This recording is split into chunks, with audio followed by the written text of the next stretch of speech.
Ya, Shalom. Perkenalkan, nama saya Fatli Karurukan, NIM L1A1 22025. Di sini saya akan menjelaskan atau memaparkan proses pencernaan kerbau. Ya, langsung saja.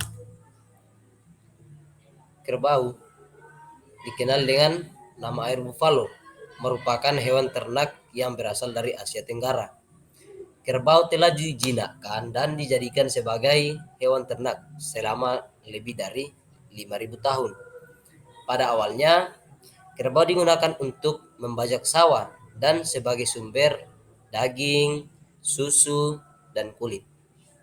Hingga saat ini, kerbau masih menjadi hewan ternak yang penting di Asia Tenggara dan menjadi simbol kekayaan bagi masyarakat petani di daerah tersebut. Proses pencernaan kerbau. Pertama, rongga mulut atau bisa disebut cavum oris. Makanan akan masuk melalui rongga mulut terlebih dulu, yang diikuti dengan proses pencernaan pertama. Rahang hewan rumenansia dapat bergerak menyamping untuk menggiling makanan. Yang kedua, esofagus atau bisa kita sebut kerongkongan. Esofagus berfungsi sebagai jalur penghubung antara rongga mulut dengan lambung. Makanan hanya melewati esofagus tanpa melalui proses apapun, sebab kerongkongan rumenansia umumnya sangat pendek, sekitar 5 cm. Kerongkongan rumenansia mampu melebar untuk menyesuaikan ukuran dan tekstur makanan. Yang ketiga, lambung. Makanan yang telah melewati esofagus atau bisa kita sebut kerongkongan kemudian akan menuju lambung. Selain itu, lambung berfungsi dalam proses pembusukan makanan dengan menghasilkan enzim selulase yang dapat mengurai selulosa. Hal ini disebabkan dalam rerumputan dan tumbuhan yang dimakan hewan ruminansia banyak mengandung zat selulosa.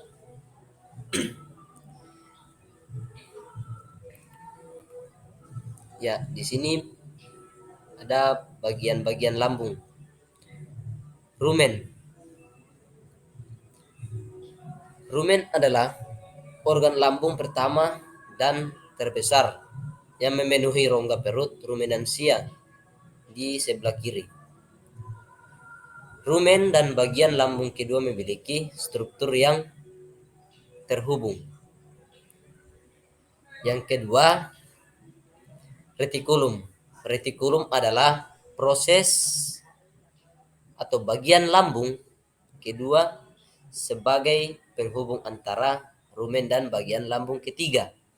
Retikulum memiliki dinding yang dilapisi oleh sel epitel atau sel di permukaan organ yang berlapis-lapis. Yang ketiga, omasum.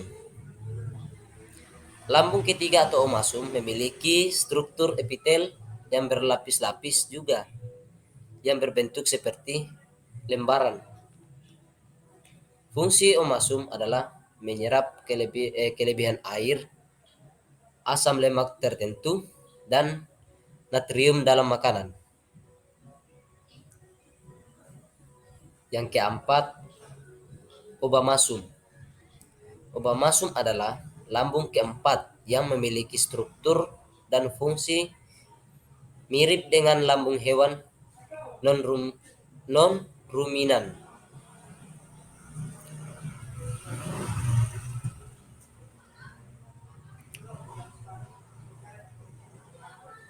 Organ ini dilengkapi dengan sel epitel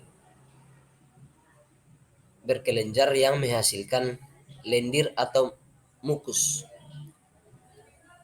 asam hidrolik, serta enzim pretolitik atau enzim yang berguna untuk memecah protein.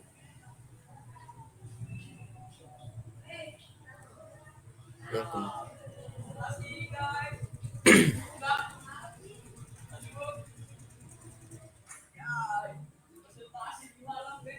yang keempat, usus halus. Setelah dari lambung, makanan akan masuk usus halus. Usus halus berfungsi menyerap sari-sari makanan yang telah diproses di dalam lambung.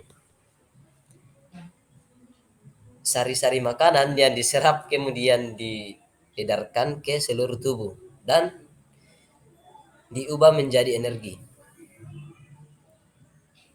Yang kelima, anus. Setelah sehari-hari makanan diserap oleh usus halus, makanan energi akan diedarkan ke seluruh tubuh hewan ruminansia.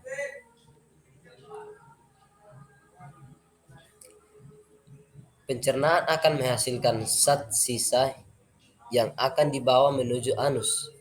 Zat sisa akan dikeluarkan dari tubuh hewan ruminansia berupa kotoran.